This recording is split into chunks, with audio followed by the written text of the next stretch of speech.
Wing থেকে ঢোকার চেষ্টা করেছে, সেটাতে তারা ব্যর্থ হয়েছে।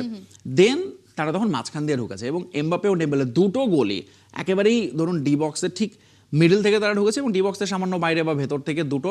প্রথমার্ধে ফ্রান্সের যে একটা টানাপোড়েন আমরা দেখতে পাচ্ছিলাম, সেটা এরপরে দ্বিতীয়ার্ধে গিয়ে কিন্তু সেটা আবার উতরে গেছে ফ্রান্স, এবং কৌশলে বেশ কিছু পরিবর্তনও হয়তো কোচ এনেছেন।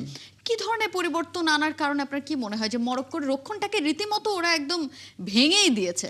সো মরক্কো যেটা শুরু থেকেই মানে গেস করা হচ্ছিল যে এই বিশ্বকাপে দেখেন সবচেয়ে বেশি অ্যাসিস্ট হচ্ছে ওলিসাইড, এবং এই ফ্রান্স দলটাতে সবচেয়ে মানে আমি বলবো লিথাল হচ্ছে ওলিসাইড। গোল করছেন এমবাপ্পে, ডেম্বেলে, বাট 5টা অ্যাসিস্ট করেছেন তিনি, এবং তিনি ওই উইংটা ব্যবহার করে যে পরিমাণ সে বল সাপ্লাই দিয়েছে সেইটাই বেসিক্যালি মরক্কোর প্ল্যানই ছিল তাকে স্টপ করা। এখন তাকে যখন স্টপ করেছে এমবাপ্পে মাঝখান থেকে, তিনি দেখবেন যে লাস্টে ফার্স্ট হাফে দে ট্রাই টু মানে ওই উইং থেকে ঢোকার চেষ্টা করেছে, সেটাতে তারা ব্যর্থ হয়েছে। দেন তারা তখন মাঝখান দিয়ে ঢুকেছে এবং এমবাপ্পে ও ডেম্বেলে দুটো গোলই একেবারেই ধরুন ডি বক্সের ঠিক মিডল থেকে তারা ঢুকেছে এবং ডি বক্সের সামান্য বাইরে বা ভেতর থেকে দুটো মানে জোরালো শটে, যেটা বাইরে থেকে শট নিয়ে তারা কিন্তু গোলটা করেছে। তারা ওই বিল্ড আপ প্লেতে আর থাকে নাই, তারা বল পাইছে, অ্যাটাক করছে এবং গোল পেয়ে গেছে, যে গোলটা বেসিক্যালি ডিজায়ার ডুয়েও